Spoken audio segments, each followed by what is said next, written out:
Hey guys, I want to tell you about my first wife I had my daughter with. Well, one day she woke up and she had a lump in her throat, and it wasn't real big, but it was bothersome.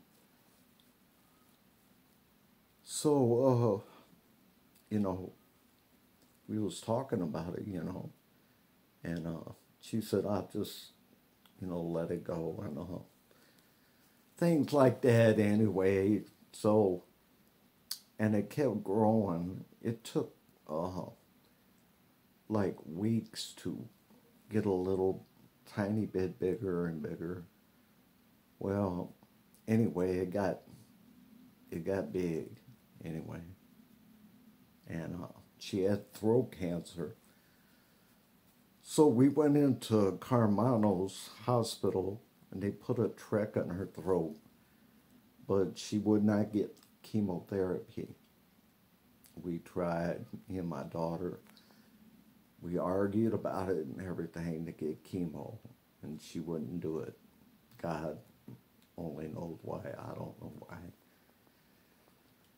So after talking about it and talking about it and arguing about it and everything, I just, you know, prayed about it, you know, whatever. I didn't know what else to do. I couldn't beat her and drag her to get chemo. So anyway, they put a trach in her throat, and every time she coughed, blood would squirt out. And I seen it, and it was fucked up. Let me tell you. Excuse my French, but it was fucked up. And I was really worried about it, man. And so it kept growing. And then the trach had some trouble. So we went to a hospital in another cancer hospital. I'm trying to think. Shit. It's been 2000. Well, it happened in about. She died in 2000, but when it first started, it was like late 1998. And her, her, oh man, I'm not sure where the hospital was. It was so long ago. But they put another trach in her throat anyway, and that was really bothering her, worse than the other one. But less blood was coming out, but it hurt more. Maybe it was bigger or whatever. So anyway, I would go to work, and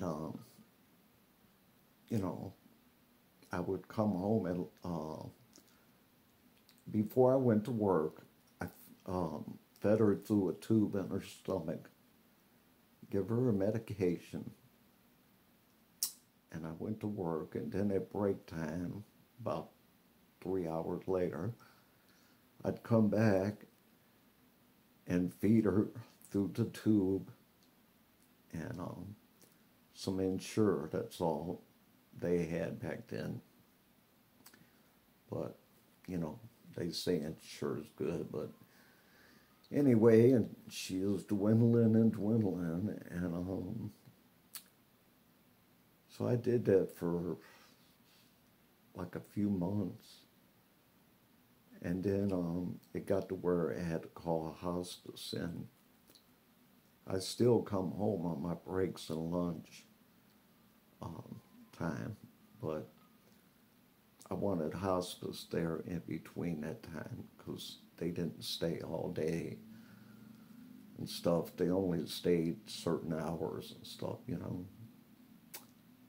So one day she went out to the car and she wouldn't come into the house. And me and my daughter was trying to get her in the house, asking her, what's wrong. And we knew she had a lot on her mind, and I believe she was praying out there. I really do. because she didn't want to be bothered. You could just see her like moving her lips and stuff. She was praying. I know what she was doing because she had strong faith in God. And she come back in the house, and like an hour later, she was going, uh, and I didn't know what to do. You know, I didn't want to pull the track out or mess with the track or nothing. So I called the ambulance, and they went in there in the bedroom there, and they took her to the hospital. By the time I got to the hospital, she was dead on a gurney, and you know, it was fucked up. And anyway, so anyway,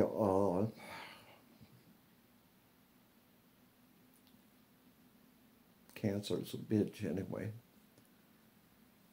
And I would never talk about nobody with cancer. I would, you know, might get mad at them for other reasons or whatever, but I would never put nobody down that's got any kind of illness real bad, you know, and, you know, hate on them real bad. I can't do that. Now, I can, you know, express my opinion to somebody that's sick or whatever, but as far as, you know, hating on them and saying, I wish you'd die and I'd piss on your grave and all this bullshit, it's a bunch of crap. So anyway, after she died, like a month later or something like that, anyway, 4 or 5 weeks later, I had to take off work about 6 weeks. I had plenty of vacation time and comp time, and I was with the city of Detroit. I just got, I was grieving so bad. I just got my car, and I went down to the Detroit River in my car. And I drove it right to the river. And I heard a voice saying, no. Now, it was kind of audibly, and it was kind of in my spirit, too. It's hard to explain anyway. People say, what? You what? I know what I heard anyway. So anyway, I stopped the car, and it skidded, and it hit the bank of the fence thing that was by the river there, whatever you want to call it. And it kind of bent it some, you know. And the car almost went in the river. And I believe with all my heart that God, you know, sent an angel down, or God said it himself. I don't know. I didn't, you know, I don't know. I know I heard that voice, and I know I stopped the car. But before I heard that voice, I was ready to go home and take a dip. So y'all tell me what you think. So I turned the car, you know, around. It hit the bank, almost went in the river.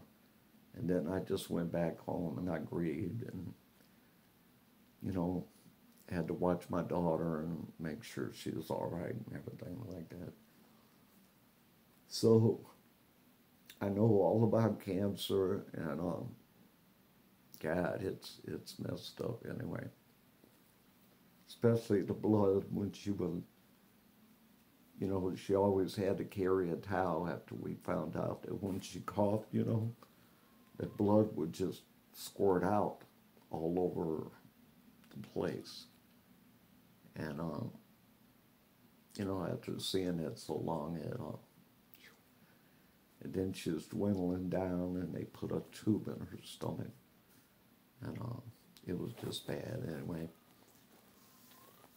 So she died in the year 2000, and we was married 20 years, and I had my daughter with her.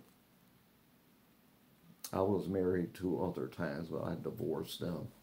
I don't even know why I got married. I think I was just grieving, wanting company or something. I don't know what the hell was wrong with me. Lost my mind, I guess. Oh, anyway, I just thought I'd tell you guys that. I've said that on a few lives, but not everybody watches everybody's lives. You know, I've said it on a few lives, come think of it. So anyway, I think I said it on Dear Dana's one time. Yeah, I did. But there was another, I don't know, I go to a lot of lives sometimes and stuff. So guys, I hope you have a good night, and didn't mean to depress you with no depression stuff, but you know, life's a bitch. That's all I can say about that. So, you guys have a good night, and hope y'all had a good Labor Day. Guess back to the grinder tomorrow for me. So, I'm getting ready. Well, at about 12, go to bed. Oops. Okay, guys, y'all have a good night.